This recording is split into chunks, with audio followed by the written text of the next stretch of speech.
Assalamualaikum warahmatullahi wabarakatuh. Bismillahirrahmanirrahim. Alhamdulillahirrabbilalamin. Anak-anakku sekalian, kita akan membahas pengukuran sebagai bagian dari pengamatan. Nah, pembahasan ini masih berkaitan atau masih dalam bab pertama, yaitu pengamatan dan objek IPA ya.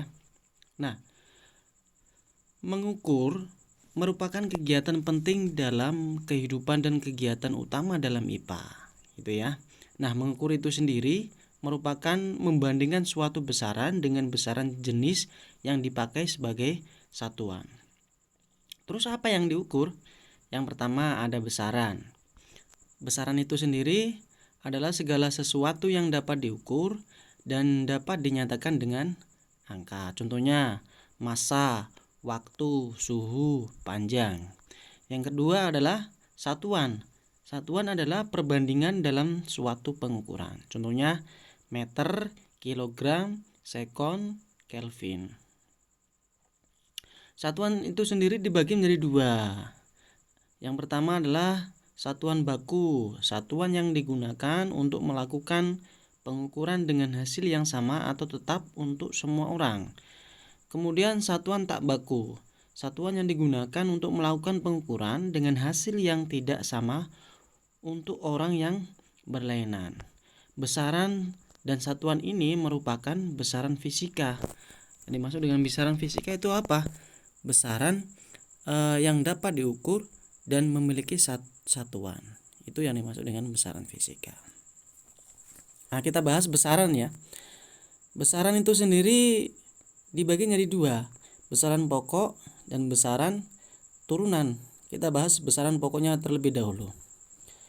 Besaran pokok ya.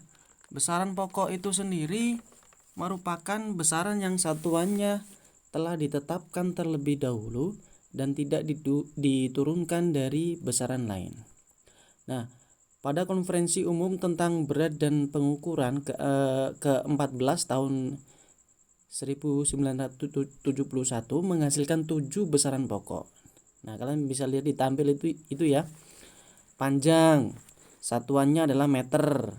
Kemudian lambangnya adalah M dan alat ukurnya adalah mistar, jangka sorong, mikrometer skrup.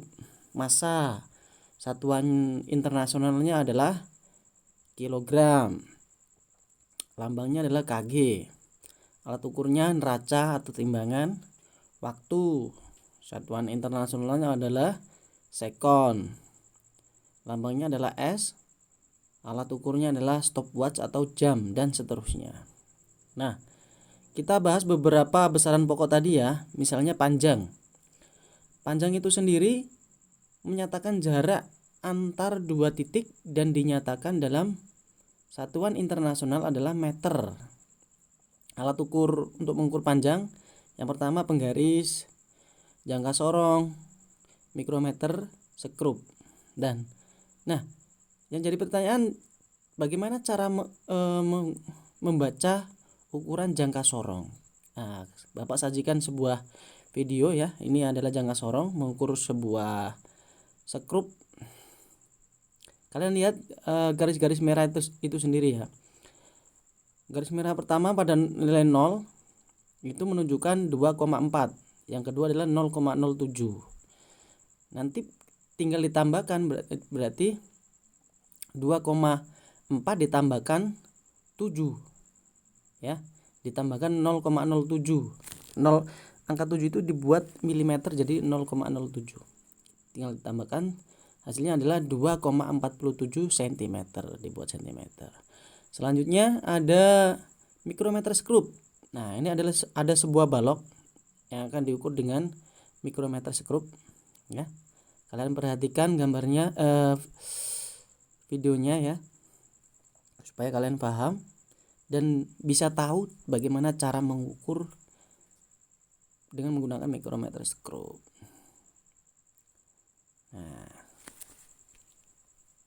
Nah, kalian lihat angka yang berwarna merah itu ya. Pada bagian 5,0 mm ya. Kemudian bagian 0,31.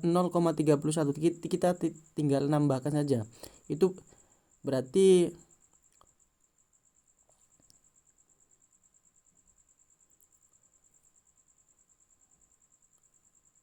kalian bisa nampak ya tadi ya.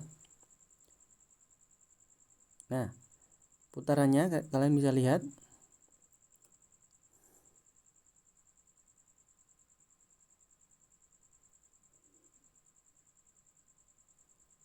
Nah, ini mikrometer skrup ini biasanya digunakan untuk mengukur ketebalan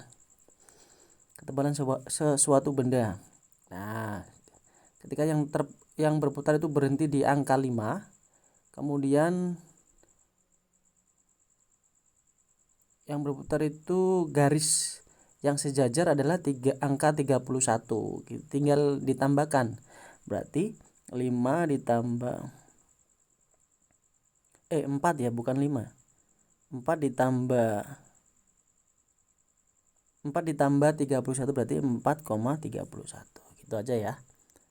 Selanjutnya adalah massa. Massa itu sendiri adalah menyatakan jumlah zat atau materi yang terkandung dalam suatu benda. Dalam satuan internasional dinyatakan dengan kilogram.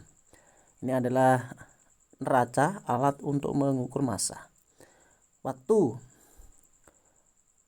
menyatakan selang antara dua kejadian atau dua peristiwa. Dan dalam satuan internasionalnya dinyatakan dengan sekon.